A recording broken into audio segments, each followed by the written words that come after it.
The moment I said I do to the man I loved, my father stood up in the back of the church and shouted that this wasn't a wedding. It was my funeral. As the words cut through the stunned silence, I realized that becoming the first gay man to marry in our small town had just torn my world apart in ways I never imagined. The old wooden pews of Maple Grove Community Church creaked under the weight of shifting bodies. Sunlight streamed through the stained glass windows, painting colorful patterns on the floor, but the warmth did nothing to melt the ice that had settled in my chest. Jordan squeezed my hand, his calloused palms steady against my trembling one. His brown eyes met mine with quiet strength, the same look he had given me the night we decided to stop hiding. Around us, 24 guests sat frozen, some with mouths open, others staring at their programs as if the words could explain what had just happened. My mother remained seated in the front row, her lace handkerchief pressed to her lips, tears already tracing lines down her powdered cheeks. My sister, Claire, reached for her hand but couldn't quite bridge the sudden chasm my father had created when he stormed down the aisle and slammed the heavy oak door behind him. I had known this day might break something. Maple Grove, Kansas, population 2,300, was the kind of place where Friday night football games and Sunday potlucks held the community together. Change came slowly here, if it came at all. I grew up on the family farm just outside town, the only son of Robert and Linda Thompson. Dad ran the combine like it was an extension of his body and quoted scripture at every meal. Mom baked pies for church socials and never missed a PTA meeting. From the time I was 8, I understood I was different. While the other boys chased girls at recess, I noticed the way the sunlight caught on Tommy Hargrove's freckles or how Coach Riley's laugh made my stomach flip. I buried it deep. I dated Sarah Jenkins in high school because that was what good boys did. We went to prom, posed for pictures under the balloon arch, and everyone clapped. Inside, I felt like I was drowning. College in Kansas City gave me air. I met Tyler my sophomore year, and for the first time, I let myself feel something real. We lasted 8 months before he wanted to march in the Pride Parade, and I panicked. My family would never understand. I told him.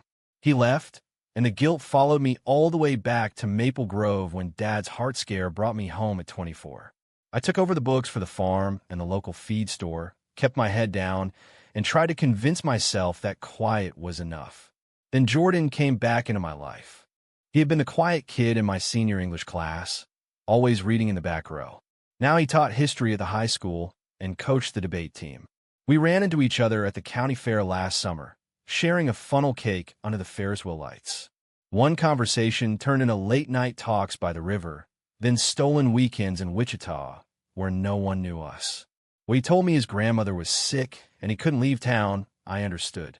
When I finally said the words, "I'm gay," out loud to my mother, she cried but hugged me. Dad's reaction was different. "This is not the son I raised," he said, and then he stopped speaking to me for 3 weeks. Jordan held me through it. "We don't have to do this here," he whispered one night. But I did, because running away again felt like dying slowly. We planned a small ceremony. Family, a few close friends, the visiting minister from Topeka, who didn't mind. The town found out anyway. Whispers at the diner turned into cross streets and canceled accounts at my office. Still, we sent the invitations. Now, standing at the altar with Jordan's hand in mine, my father's words echoed louder than the organ music ever had. The minister cleared his throat and tried to continue, but the magic was gone. I looked at Jordan and saw the same question in his eyes. I felt in my gut. Was love worth watching my family walk away? The reception in the church hall was polite on the surface. Claire gave a toast that cracked halfway through. Jordan's mother, frail but smiling, hugged us both and said, "You two have already won." My mother stayed for 20 minutes, kissed my cheek, and left with a whispered, "I love you." The empty chair at the head table stared back at me. That night, alone on the porch of the little house we had bought together on Maple Street, Jordan rested his head on my shoulder. "He'll come around," he said softly. I wanted to believe him, but as the crickets sang and the streetlights flickered on, I wondered if becoming the first gay man to marry in Maple Grove had cost me the only father I would ever have. The fight had only just begun. The next morning, the local paper ran a 2-paragraph story on page 6, Historic Wedding in Maple Grove. The online comments were less kind. This is what happens when outsiders move in, one read. Another simply said, pray for their souls. I closed the laptop before Jordan could see and poured us both coffee. He was already dressed for school, tie straight, lesson plans stacked neatly on the counter. Rough night? He asked, reading my face the way only he could. I nodded. Dad hasn't called. Jordan kissed my forehead. Give him time. We knew this wouldn't be easy. Time, it turned out, was not on our side. By Wednesday, my biggest client, Mr. Hargrove, the same Tommy's father, called to say he was taking his accounts elsewhere. Nothing personal, Ethan, but the church board is watching. I sat in my small office above the feed store and stared at the empty ledger. The farm books still needed doing, but Dad had made it clear he didn't want me on the property. Mom texted once. He's hurting. Please be patient. Patience felt like another word for waiting to be disowned. Jordan's family became our lifeline. His mother, battling cancer for the second time, insisted we come for Sunday dinner. She set an extra place at the table, even though Dad's absence was the elephant in every room. Love is love, she said simply, passing the mashed potatoes. Jordan's younger brother, a senior in high school, asked me how I knew it was time to come out. I told him the truth. I didn't know. I just got tired of lying. That night, Jordan and I drove home in silence until he finally spoke. I'm scared too, you know. Not of us, of losing the town that raised me. I reached for his hand across the console. We're building something new here. Together. But new things have growing pains. My old friend Mike from high school cornered me at the gas station. Dude, what are you doing? Your dad looks like he aged 10 years. People were talking about boycotting the store if you stay on the books. The accusation stung because Mike had been the one who covered for me when I snuck out to meet Tyler years ago. Now he looked at me like I was a stranger. I'm still the same guy, I said. He shook his head. No, Ethan, you're not. The words followed me home and kept me awake. Inside, the old questions resurfaced. Had I always been this selfish? In college, I had watched friends march in parades while I stayed in the dorm studying. Back then, I told myself I was protecting my family. Now I wondered if I had simply been afraid. Jordan found me on the porch at 2 a.m., staring at the stars. Talk to me, he said. So I did. I told him about the night Dad caught me crying over a boy in 10th grade and told me real men didn't cry over feelings. I told him how every Thanksgiving I smiled at the table and pretended the ache in my chest was heartburn. Jordan listened without interrupting, then pulled me into his arms. You survived all of that. We'll survive this too. The following weekend, we drove to Wichita for a quiet anniversary dinner, our first real date after the wedding. Halfway through the meal, my phone buzzed. Claire, Dad's in the hospital again. Chest pains. He won't say it, but I think it's stress. I hung up and stared at my half-eaten steak. Jordan paid the bill without a word. We drove back through the dark Kansas fields, the radio off, the weight of what I'd started pressing down on both of us. When we pulled into the driveway, Jordan turned off the engine and faced me. If you need to go see him alone, I understand. I shook my head. We're married. That means we face this together. But as I lay awake that night, listening to Jordan's steady breathing, doubt crept in again. Was staying in Maple Grove the bravest thing I had ever done, or the most selfish? Monday morning, I went to the hospital anyway. Dad was sitting up in bed, monitors beeping softly. He looked smaller than I remembered. You came, he said, voice rough. I nodded. Of course I did. We sat in silence for 10 minutes before he spoke again. That boy Jordan, does he make you happy? The question surprised me. Yes, Dad, more than anything. He turned his face to the window. I don't know how to be okay with this, Ethan. I just don't. The words hurt, but they weren't the door slamming shut I had feared. It was a crack, small, fragile, but there. I left the hospital feeling both lighter and heavier at the same time.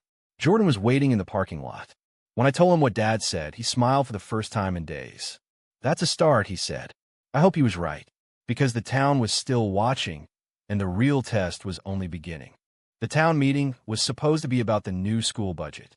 Instead, it became about us. I sat in the back row with Jordan, our hands linked under the folding table, trying to look invisible. Mayor Wilkins cleared his throat and moved to new business. Before he could finish, Mrs. Caldwell from the Baptist Ladies Auxiliary stood up. "We need to talk about the example being set for our children," she said, staring straight at us.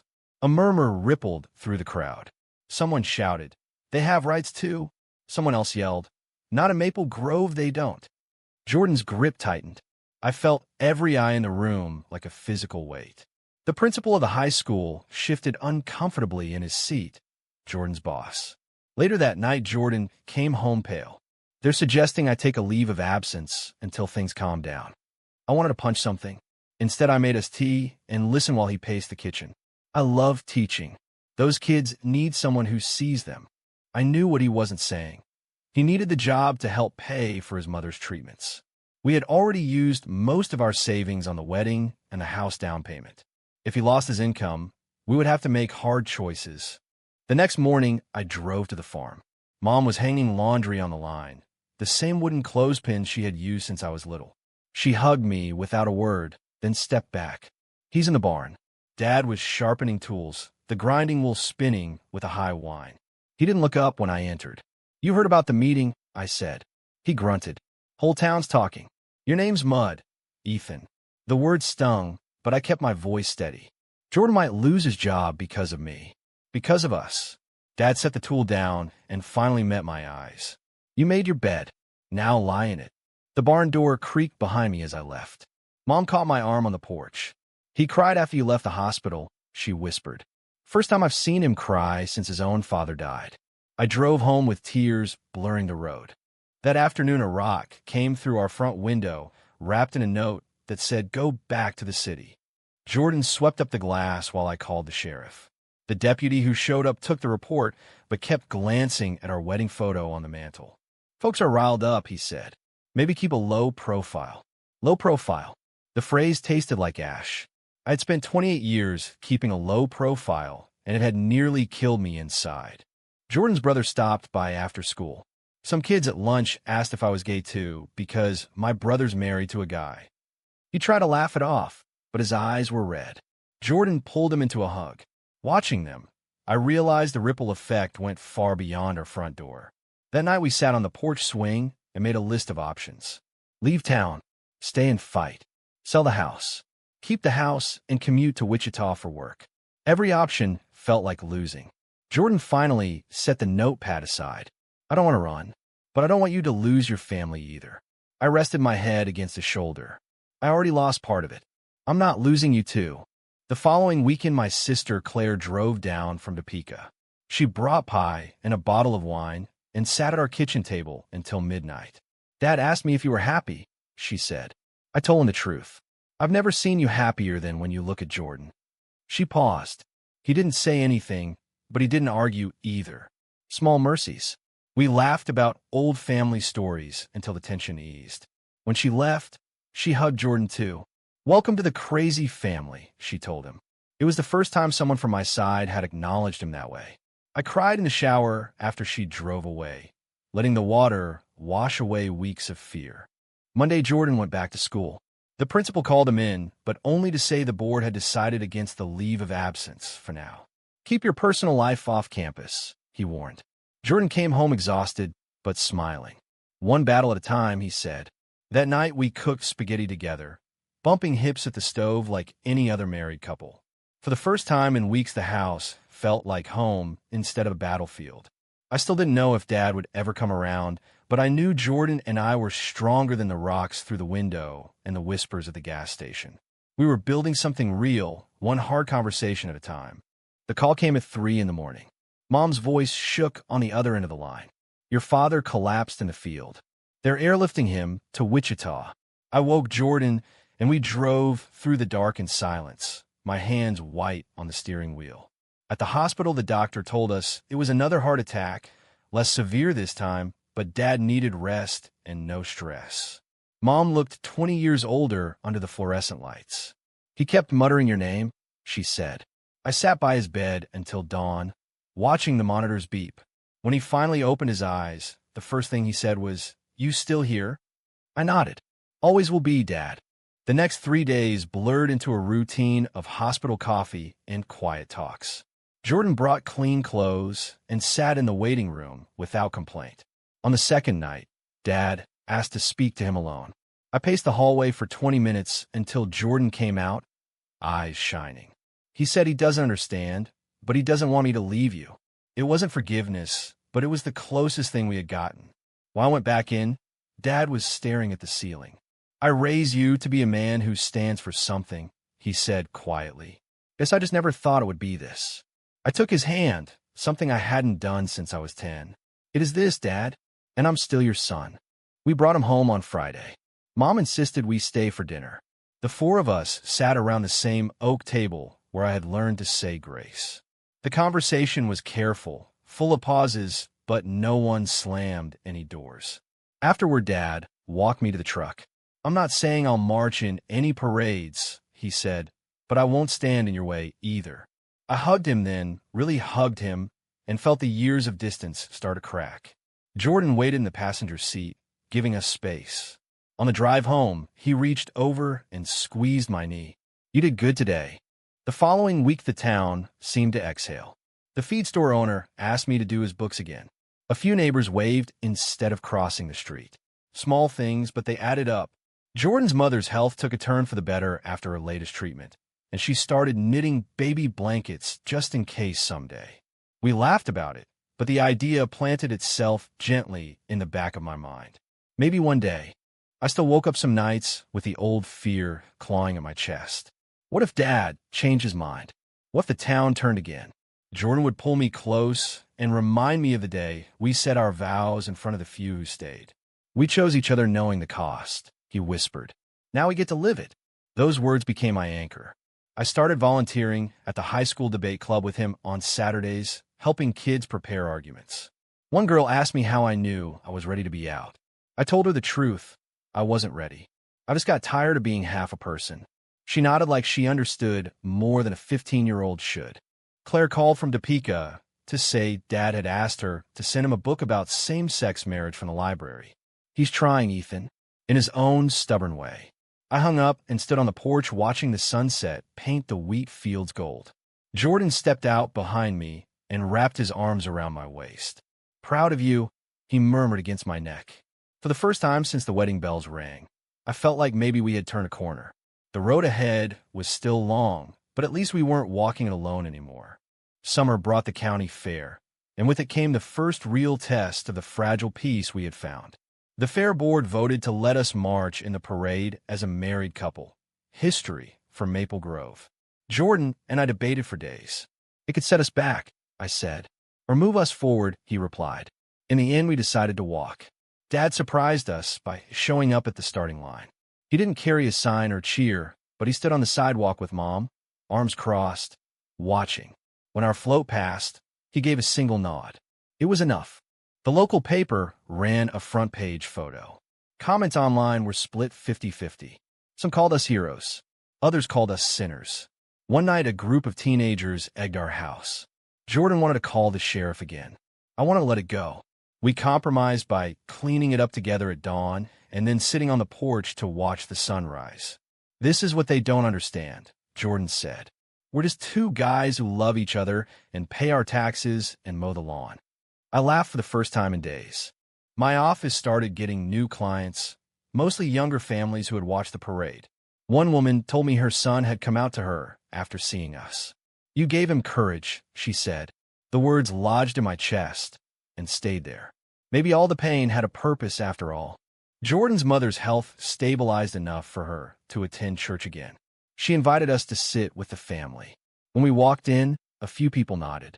Others looked away. Progress came in inches, not miles. Dad still didn't join us at services, but he stopped making excuses when Mom asked why. Small victories. One Friday night, the power went out during a thunderstorm. Jordan and I lit candles and played cards on the living room floor like teenagers. Halfway through a game of rummy, he looked up and said, I'd marry you again tomorrow if we had to. The simplicity of it hit me harder than any speech. This was what we had fought for, not the parade, not the headlines, just quiet nights and shared laughter and the right to be ordinary together. The next morning, Dad called. Your mother wants you both over for Sunday dinner. Bring dessert. I hung up and stared at the phone. Jordan grinned. Told you he'd come around. We brought Mom's favorite peach pie. The meal was awkward at first, full of careful small talk about the weather and the crops. Then Dad cleared his throat. I read that book Claire sent. Some of it still doesn't sit right with me. But I see how you look at each other. I see how happy you are. That's something. He didn't say more, but it was the closest he had ever come to acceptance. Mom wiped her eyes with her napkin. Under the table, Jordan's foot nudged mine. We had crossed another bridge. That night, I lay awake listening to the cicadas and Jordan's steady breathing. The boy who once hid in the back row of English class had become a husband, a son who was learning to be seen, and a man who finally understood that courage wasn't the absence of fear. It was moving forward anyway. Tomorrow would bring new challenges. The town was still divided. Life would still test us. But for the first time, I believed we would face it together, stronger than before. A year after the wedding, we stood in the same church, this time for a simple renewal of vows. Only family and a handful of friends filled the pews. Dad sat in the front row beside Mom, his hands folded in his lap. When a minister asked if anyone had objections, the silence that followed felt like grace. Jordan slipped the same gold band back on my finger and whispered, "Forever starts again today." I kissed him right there in front of everyone, and this time no one walked out. Afterward, we gathered at the farm for a quiet barbecue. Dad manned the grill the way he always had, flipping burgers and telling old stories. At one point, he pulled me aside near the barn. "I'm proud of the man you've become, Ethan. Took me too long to say it, but I mean it." The words landed soft and solid, filling a space I hadn't known was still empty. I hugged him tight, smelling the familiar scent of motor oil and hay. "Thanks, Dad." Jordan joined us a moment later, and the three of us stood there under the Kansas sky. No words needed. Life didn't become perfect overnight. The feed stores still lost a few customers. Jordan still fielded the occasional awkward question at school. But the balance had shifted. More people waved when we walked downtown. Claire brought her new boyfriend to visit, and he shook Jordan's hand without hesitation. Jordan's mother finished her treatments and started planning a family trip to the mountains. Small pieces of normal settled into place, like puzzle parts finally fitting. One crisp autumn evening, Jordan and I sat on the porch swing, watching the leaves turn gold. He rested his head on my shoulder and said, "Remember the day your dad called it a funeral?" I laughed softly. Hard to forget. He squeezed my hand. Turns out it was more like a birth. The birth of the real us. I thought about the boy who once hid who he was and the man I had become. Husband, son, neighbor, friend. The journey had cost us sleep, tears, and almost a family. But it had given us something priceless. The freedom to live without shame. Looking back, every hard choice had led us here. The night, I came out to my mother. The afternoon, I proposed by the river. The morning, we decided to stay in Maple Grove instead of running to the city. Each decision carried consequences, but each one also carried growth. I had learned that love isn't the absence of pain. It's the courage to keep choosing each other through the pain. Jordan had taught me that. My father was still learning it. The town was still learning it. And I was finally at peace with the pace. As the sun dipped below the wheat fields, I turned to Jordan and smiled. "Ready for whatever comes next?" He grinned back. "With you? Always." True or false? True love always requires breaking family traditions to be authentic.